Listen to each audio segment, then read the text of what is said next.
नमस्कार. सर्वप्रथम सर्वांना श्री स्वामी समर्थ. तुम्हा सर्वांचे आपल्या आम्ही स्वामींचे दास या स्वामीमय चॅनलमध्ये मनापासून स्वागत आहे. स्वामी तुम्हा सर्वांच्या सर्व इच्छा पूर्ण करोत एवढीच स्वामींच्या चरणी प्रार्थना करते आणि आपल्या आजच्या या नवीन आणि सुंदर व्हिडिओला पुन्हा एकदा नव्याने सुरुवात करते.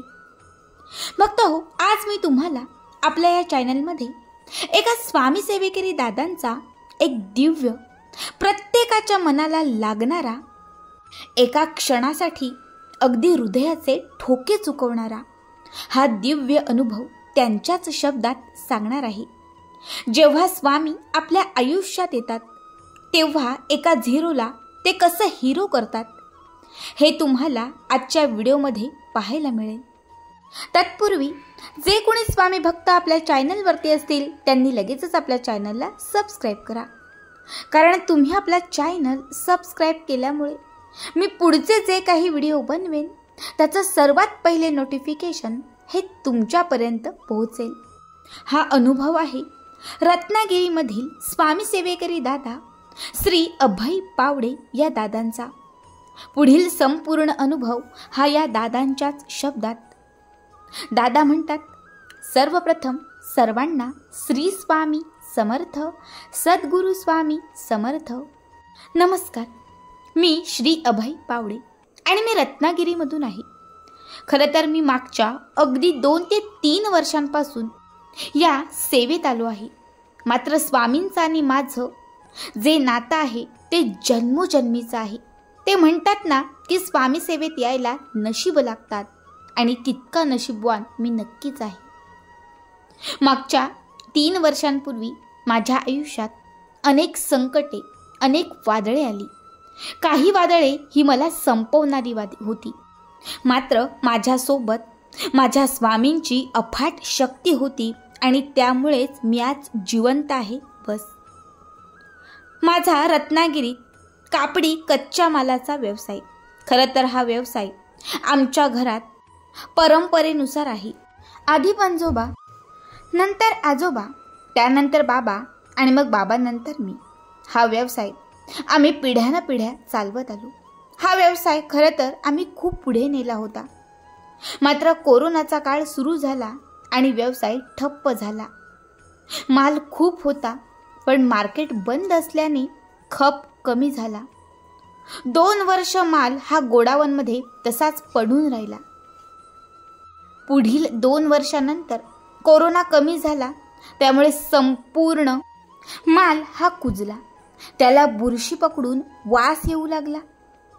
त्यामध्ये माझे लाखो रुपये बुडाले. त्याच दरम्यान माझी पत्नी, तिलाही कोविड झाला आणि ती सलग 2 महिने हॉस्पिटलमध्ये व्हेंटिलेटरवर होती.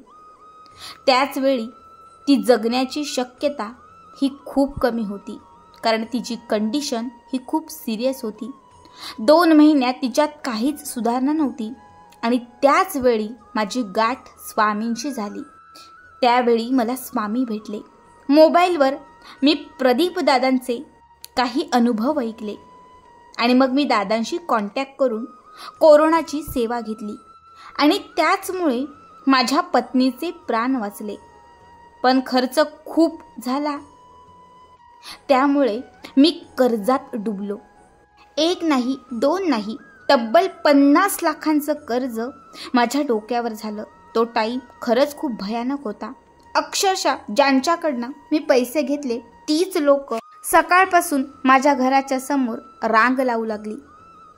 पैसे परत मागण्यासाठी मला धमकावू लागली. शेवटी मी राहतं घरही विकलं. डोक्यावर कर्ज वाढत चाललं होतं, मार्ग दिसत नव्हता.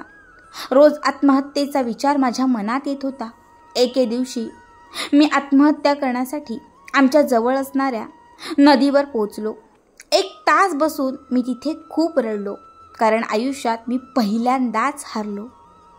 मग नदीच्या तीरावर उभी राहिलो आणि त्या दिवशी मागचा पुढचा कुठलाही विचार न करता मी नदीत उडीही मारली. पण माहिती नाही मी त्यातून कसा वाचलो. मी नदीत उडी मारल्यानंतर काहीच मिनिटात मी नदीच्या किनाऱ्यावर आलो. खरं तर मी तेव्हा बेशुद्ध होतो, पण बाजूच्या लोकांनी सांगितलं की तुम्हाला वाचवण्यासाठी एक म्हातारे व्यक्ती आले होते. जेव्हा तुम्ही नदीत उडी मारली तेव्हा त्या म्हाताऱ्या व्यक्तीने तुम्हाला अलगद या किनाऱ्यावर आणून सोडले. ते व्यक्ती निघून गेले आणि त्यानंतर आम्ही इथे पोचलो. त्या व्यक्तीने त्यांचं नाव सांगितलं नाही, फक्त ते व्यक्ती श्री स्वामी समर्थ असे तुमच्या कानात म्हणाले. खरं तर ते व्यक्ती कोण होते हे मला आठवत नाही, कारण मी तेव्हा बेशुद्ध होतो. पण त्यांनी म्हणालेले श्री स्वामी समर्थ हे शब्द आजही माझ्या कानात तरंगत आहेत. खरं तर त्या दिवशी त्या व्यक्तीने माझे प्राण वाचवले आणि ते माझ्या आयुष्यात नवीन जीवनदान घेऊन गेले. खरं तर त्यावेळी मला कळून चुकले की ते व्यक्ती दुसरे तिसरे कोणी नसून माझे स्वामीच होते. मला वाचवण्यासाठी त्या दिवशी स्वामी स्वतः आले. त्या दिवसापासून मी स्वामींचा जप करू लागलो. मी स्वामी सेवेला सुरुवात केली. आमच्या गावापासून एक 10 किलोमीटर असलेल्या स्वामी मठात मी जाऊ लागलो. तिथे जाऊन मला प्रसन्न वाटायचे. तिथे जाऊन माझं मन शांत व्हायचे. एक दिवशी त्याच मठात मी बसलो होतो. एकटाच स्वामींशी बोलत होतो आणि त्याच वेळात माझ्या चुलत काकांचा मुलगा म्हणजे माझा चुलत भाऊ, त्याचा मला फोन आला. त्याचे 2 फोन मी उचलले नाही, मात्र 3रा फोन मी रिसीव केला. खरं तर त्याला माझी सर्व कंडिशन समजली होती आणि मला मदत करण्यासाठी त्याचा तो फोन होता. त्याने मला मी तुला मदत करतो, पुन्हा व्यवसायाला सुरुवात कर असे सांगितले. त्या दिवशी मला ते स्वप्न असल्यासारखेच वाटले. त्याच्या 2 दिवसांमध्ये स्वामी पुण्यतिथी होती. माझा तो काकांचा मुलगा हा कॅनडाला होता. तिथून त्याने मला पैसे ट्रान्सफर केले आणि तू व्यवसायाची सुरुवात कर, तुला लागेल ती मदत मी करेन असं त्याने सांगितले. 2 दिवसात स्वामींची पुण्यतिथी होती. मी तालुक्यात असलेल्या स्वामींच्या मठात गेलो. महाराजांच्या समोर मी महाराजांना श्रीफळ ठेवून महाराजांना प्रार्थना करून आलो आणि त्या दिवशी मग पुन्हा व्यवसायाला सुरुवात केली. पहिला 1 महिना हा खूप कठीण होता. तयार केलेला सर्व माल तसाच पडून होता. मग मी स्वामींच्या 11 गुरुवारांना सुरुवात केली. फक्त स्वामींच्या भिवू नकोस, मी तुझ्या पाठीशी आहे या वाक्यावर मी विश्वास ठेवला. महाराजांच्या सारामृत पारायणाला सुरुवात केली आणि त्या दिवसानंतर माझे दिवसच बदलले. माझी भरभराट झाली. तुम्हाला खोटं वाटेल, पण फक्त 3ऱ्याच महिन्यात मला 15 लाखांचं प्रॉफिट झालं आणि तिथून माझा भाग्योदय सुरू झाला. फक्त स्वामींमुळे 50 लाखांचं कर्ज मी त्या 6 महिन्यात फेडलं. खरं तर इतके वर्ष आम्ही हा व्यवसाय केला, मात्र पहिल्यांदा इतका नफा झाला. कर्जात मी माझं घर विकलं होतं, मात्र हे कर्ज फेडल्यावर मी आमच्याच माळावर घर बांधण्याचं ठरवलं. त्यावेळी जवळ फक्त 7 लाख रुपये होते, पण घराचं स्वप्न हे 70 लाखांचं होतं. मी स्वामींना प्रार्थना केली. पहाटे उठून मी 5ला गुरुचरित्र पारायण करायचो. नंतर महाराजांना अभिषेक घालायचो, नैवेद्य दाखवायचो आणि मग कामावर जायचो. माझा हा दररोजचा नित्यक्रम ठरला होता. घराचा पाया खोदला, कॉलम उभे राहिले, जवळ 2 लाख राहिले. महाराजांना सांगितले, आता तुम्हीच मार्ग दाखवा, आणि महाराज मार्ग दाखवत राहिले. असं वाटलं होतं 5 ते 6 वर्ष या घराला नक्कीच लागतील. मात्र घराचं काम सुरू झालं आणि त्या दिवसापासून धंदा वाढत गेला.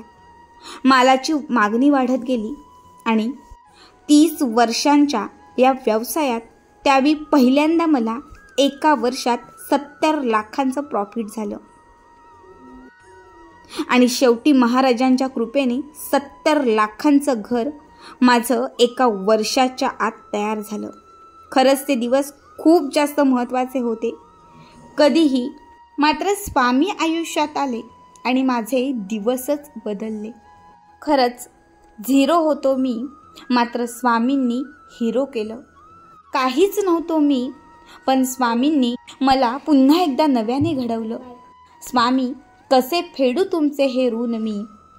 भक्त हो, खरंच या दादांचा अनुभव हा प्रत्येक स्वामी भक्ताला प्रेरित करणारा होता.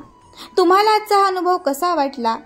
तुम्हालाही आपले भाग्य बदलायचे असतील, तुम्हालाही आपले नशीब बदलावे असे वाटत असेल तर कमेंटमध्ये श्री स्वामी समर्थ हे नक्की लिहा.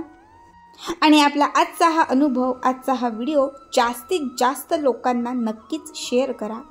स्वामी तुमचेही भाग्य बदलवल्याशिवाय राहणार नाहीत. श्री स्वामी समर्थ. जय जय स्वामी समर्थ.